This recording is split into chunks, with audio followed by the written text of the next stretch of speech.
Bonjour à tous, j'espère que vous allez bien. On se retrouve aujourd'hui dans une toute nouvelle vidéo qui va parler budget et investissement. J'ai décidé de lier les deux et aujourd'hui on va voir si il est possible d'investir selon moi avec un salaire de 1500 € et combien est-ce qu'on pourrait investir par mois et au final combien est-ce que ça pourrait nous rapporter sur du long terme, sur 20 ans ou 30 ans. Petit disclaimer juste avant de commencer cette vidéo, toutes les infos que je vais vous donner et tout ça dans cette vidéo, je ne suis pas conseillère en gestion de patrimoine, je ne suis pas conseillère en investissement financier, donc ce n'est que mon avis, ça n'engage que moi. Les performances passées ne présagent pas des performances futures, mais voilà, il y a quand même des chiffres sur de l'historique qui donnent certaines informations. Mais voilà, si demain vous souhaitez investir en bourse, il faudra quand même que vous vous renseigniez par vous-même car cette vidéo n'est pas un conseil en investissement financier. Petit disclaimer fait parce que je ne veux pas avoir l'état sur le dos. Pour ceux qui me connaissent pas, je m'appelle Claire et sur ma chaîne vous pouvez retrouver des vidéos budget, investissement, lifestyle. Intro terminée, on va tout de suite passer au sujet de la vidéo. Investir en bourse avec 1500 €, bonne, mauvaise idée, possible, pas possible, je vous dis tout. Alors avant de commencer l'investissement en bourse, il y a un an, il faut savoir que je pensais qu'investir en bourse c'était réservé vraiment aux plus riches, à une certaine classe, parce que je pensais que pour investir, il fallait de très grosses sommes. Il fallait 1000, 2000, 3000 €. Et en fait, pas du tout. Avec certaines applications comme Trade Republic ou même avec certains plans d'épargne action comme sur Linksea, vous pouvez investir à partir de toutes petites sommes. Le gros avantage, c'est que du coup, en 2024, l'investissement en bourse n'a jamais été aussi simple. Du coup, je pense que à date, vous n'avez aucune raison de ne pas commencer à vous lancer petit à petit. Attention, tout l'argent que vous investissez en bourse, il ne faut pas que ce soit de l'argent dont vous avez besoin. On va le voir tout à l'heure. En fait, j'ai fait une fiche détaillée de budget de comment je répartirais mon argent si je gagnais 1500 €. Il faut savoir qu'il y a peu, c'était à peu près le montant que je gagnais, notamment quand j'étais stagiaire. Je gagnais même un petit peu moins. Mais voilà, tout l'argent que vous allez investir en bourse peut potentiellement augmenter, comme il peut aussi perdre, même si, on va en parler, en investissant sur certains actifs, vous prenez beaucoup moins de risques. Du coup, je vous propose tout de suite de passer au budget détaillé. Je vais vous parler un petit peu plus du budget, de l'investissement, et à la fin, on verra ensemble des chiffres très précis si on investit une certaine somme pendant 20 ans sur son livret A ou si on investit cette même somme sur un plan d'épargne action et sur une certaine action en bourse. Vous allez voir que la différence est juste folle et qu'elle peut même potentiellement changer une vie. Alors voilà une fiche de budget mensuel, donc je l'ai déjà toute pré-remplie et je vais vous expliquer comment je répartirai mon argent si demain je venais à gagner 1500 €. Alors pourquoi j'ai pris 1500 €? Parce qu'il me semble que quand on est au SMIC, alors déjà c'est 1500 € net après impôts, etc.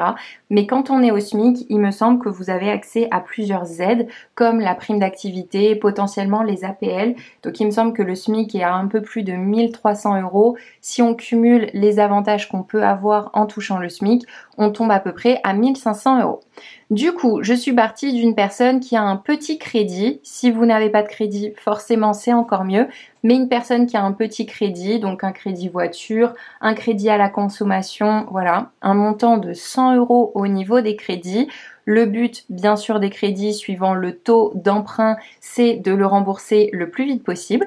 Ensuite, au niveau du loyer, je suis partie sur un montant de 450 €. Alors, à chaque fois, ça fait énormément débat quand je dis que pour moi, le loyer ne devrait pas excéder 30% de ses revenus. En soi, vous pouvez le faire dépasser de 30%. Ce que je veux dire à chaque fois, c'est que avec 30%, c'est vraiment la solution pour, sur le long terme, être le plus à l'aise financièrement. Parce que si votre poste de dépense loyer est trop élevé, parce que derrière, du coup, vous allez forcément avoir moins d'argent sur d'autres postes de dépenses, et c'est ça qui potentiellement peut vous empêcher d'investir en bourse, peut vous empêcher d'épargner, peut vous empêcher de vivre, tout simplement. Donc faites très attention au poste loyer. Alors voilà, 450 €, je sais que suivant les villes, ça peut représenter un petit studio ou faire de la colocation, etc. C'est à vous de voir. Je peux pas vous dire qu'avec 1500 €, tout est beau, tout est rose, tous les mois on peut flamber, on peut faire tout ce qu'on veut, c'est pas vrai. Avec 1500 € par mois, vous êtes obligé de faire attention à vos dépenses. Et pour moi, déjà, si dans vos charges fixes, vous n'avez pas de trop grosses dépenses, ça vous permet d'un petit peu plus profiter ailleurs. Ensuite, au niveau de l'électricité, j'ai mis 40 €. Les assurances, alors là, c'est la partie assurance diverses avec assurance habitation, assurance voiture si vous en avez une, peut-être même mutuelle, un budget de 75 € par mois. La box internet plus le téléphone, un budget de 30 € par mois. C'est ce que je payerais si j'étais toute seule, 20 € de box internet et 10 € de forfait téléphone. Et ensuite, sur la partie abonnement, j'ai prévu 50 €. Alors là, ça peut être abonnements divers et variés, Netflix, salle de sport, Disney+. Enfin voilà, si vous êtes abonné à des choses, ce qui vous fait un total de charges fixes à 645 € et donc un reste à répartir à 755 €. Vous voyez que si on cumule le crédit plus les charges fixes, on tombe à 745 €. Donc on est à peu près dans la méthode du 50-30-20. Ensuite, au niveau des charges variables, j'ai prévu un budget de 200 €. Pour moi, je sais que c'était ce que j'avais quand j'étais célibataire et étudiante. Au niveau de l'essence, 75 €. Alors là, j'ai mis essence, mais en soi, si vous prenez les transports en commun, vous pouvez même gagner un petit peu d'argent, parce que du coup, les transports en commun coûtent moins de 75 € et dans la plupart des entreprises maintenant, les employeurs en prennent une partie. Du coup, je n'ai prévu que ça au niveau des charges variables, ce qui fait 275 € et un reste à 480.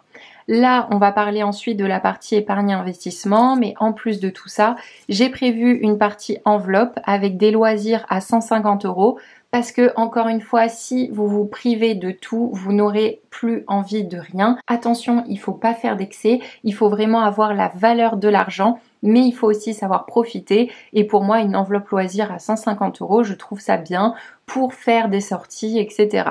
Au niveau du shopping, 50 € parce qu'encore une fois, on peut se faire plaisir. Un budget vacances à 50 €. Si vous le respectez, ça vous fait quand même un budget à 600 € par an pour vous faire des belles vacances d'été, etc. Maintenant, voilà, au niveau du loisir, si vous voulez mettre que 100 € de loisir et 100 € dans vos vacances, c'est vous qui voyez. Encore une fois, c'est la façon dont moi je répartirai mon budget. Et une petite enveloppe de 30 € pour la voiture, parce qu'on sait qu'il y a toujours quelques petites réparations qui peuvent tomber au niveau de la voiture, donc il faut faire attention. Si jamais on répartit ces différentes charges de cette façon, ça laisse un reste au niveau de l'épargne investissement de 200 €. Et je le répartirai de telle façon, 150 € au niveau d'une épargne de précaution et 50 € au niveau de l'investissement. Comme vous savez, pour moi, la priorité et ce qui a fait que j'ai pu évoluer financièrement, c'est d'avoir une épargne de précaution. Avoir une épargne de précaution, de 1, vous vivrez plus sereinement et surtout toutes ces lignes de crédit, vous pourrez les faire sortir. Et quand cet argent de crédit, vous pourrez ensuite l'épargner tous les mois et le mettre dans une épargne de précaution, vous serez beaucoup plus à l'aise financièrement. Ça sera fini pour vous les crédits à la consommation, vous n'aurez plus peur, vous vous sentirez beaucoup mieux. Donc c'est vraiment hyper important d'avoir une épargne de précaution qui représente entre 2 et 3 mois de charges fixes et même de mon côté, vous le savez, mon épargne de précaution, j'aime qu'elle fasse 10 000 €, mais vraiment, ayez une épargne de précaution, on ne sait pas de quoi demain est fait et si ça peut vous éviter de prendre des crédits, c'est tout gagné. Du coup, pourquoi je ne mets pas tout dans l'épargne de précaution? Tout simplement parce que l'épargne de précaution, c'est bien, c'est pour prévenir des coups durs, etc. Mais ce qui va vous enrichir sur le long terme, c'est pas d'avoir de l'argent placé sur votre livret A, vous le verrez. D'ailleurs, j'ai pas précisé, mais l'épargne de précaution, c'est absolument pas à laisser sur un livret, c'est à mettre le plus tôt possible sur un livret A ou sur un LEP si vous y avez accès. Le LEP, c'est un livret qui n'a pas de fiscalité, etc. C'est de l'argent que vous placez et qui vous rapporte le plus de pourcentage d'intérêt à l'heure actuelle en France. Je ne sais pas à combien est le taux. À un moment, il était à un peu plus de 5%. Je crois qu'il a diminué, donc à se renseigner. Moi, je suis partie dans le cas où on est sur un livret A. Le livret A est à 3% par an. Donc, c'est pas avec 3% par an et 2% d'inflation que malheureusement, vous allez pouvoir vous enrichir sur le long terme. C'est pourquoi je vous propose d'investir une petite partie de votre argent et voilà comment je l'investirai. l'investissement de 50 € par mois, j'ouvrirai un PEA, un plan d'épargne action. Attention, en fonction de là où vous ouvrez votre PEA, vous n'allez pas avoir les mêmes frais. Il faut essayer de viser des banques qui n'ont pas beaucoup de frais. De mon côté, pour mon PEA, je suis chez Boursorama. Le seul désavantage de Boursorama, c'est que vous ne pouvez pas mettre de l'argent dans votre PEA, dans votre plan d'épargne action, à moins de 100 €. À chaque fois que vous passez des ordres, il faut que vous ayez un minimum de 100 €. Donc si on prend 50 € par mois, vous ne pourrez investir votre argent que tous les 2 mois. Il y a certains PEA, il me semble comme Linksea, où par contre là vous pouvez investir 50 € tous les mois. Vous allez voir, je vais vous montrer ensuite la fiche de calcul, mais la différence entre une rentabilité à 3% et la différence entre un actif que je vais vous parler juste après sur un PEA, c'est complètement différent. Un PEA et un compte titre ordinaire, c'est les deux biais pour pouvoir investir en bourse. Le problème du compte titre ordinaire, c'est qu'il y a dessus des prélèvements sociaux, un prélèvement forfaitaire unique à 30%, alors que sur le PEA, vous n'avez que 17,2%. Attention tout de même, ces 30% et ces 17,2% ne sont que sur les intérêts que vous avez générés. Sur l'argent que vous avez mis, bien sûr, il n'y a aucun prélèvement social. Du coup, voilà le petit détail, une petite feuille. Je me suis dit qu'à l'écrit, ça rendrait mieux que juste à l'oral. Sur un livret A, si on vient mettre 50 € par mois pendant 20 ans, on génère un patrimoine de 16 415 €. Bon, déjà que vous pouvez voir que si on épargne 50 € par mois, chose qui je pense est faisable avec 1500 € par mois, au bout de 20 ans, vous avez quand même une très belle enveloppe. Si on fait la même chose et qu'on investit cet argent en bourse et pas sur une seule action, mais sur le S&P 500 qui est un ETF. Un ETF, c'est quoi? C'est un peu une playlist de musique. À l'intérieur, vous avez plein d'entreprises, plein d'artistes différents, etc. Et c'est les 500 plus grosses entreprises américaines. Du coup, l'avantage, c'est que s'il y a une des 500 qui plonge, tout ne plonge pas. Il faut savoir que la performance moyenne du S&P sur les 50 dernières années est de 8%. Du coup, vous voyez qu'entre 3 et 8%, il y a quand même une très belle différence. Si on met 50 € par mois sur le S&P pendant 20 ans, on génère un total de patrimoine à 29 451 €. C'est dû à quoi ce changement au niveau de la somme? C'est tout simplement les intérêts composés. C'est-à-dire que à chaque fois, chaque année, vous allez avoir plus 8%. Par exemple, la première année, vous avez 1000 € de mis sur le S&P 500. La deuxième année, avec les intérêts composés, on ne prendra pas 8% de 1000 €, mais bien 8% de 1000 € plus les 8% générés l'année dernière. Donc ça fera 8% de 1080 €. Attention tout de même, parce qu'il y a 17 451 € d'intérêts et comme je vous ai dit, il y a des prélèvements sociaux à prendre en compte.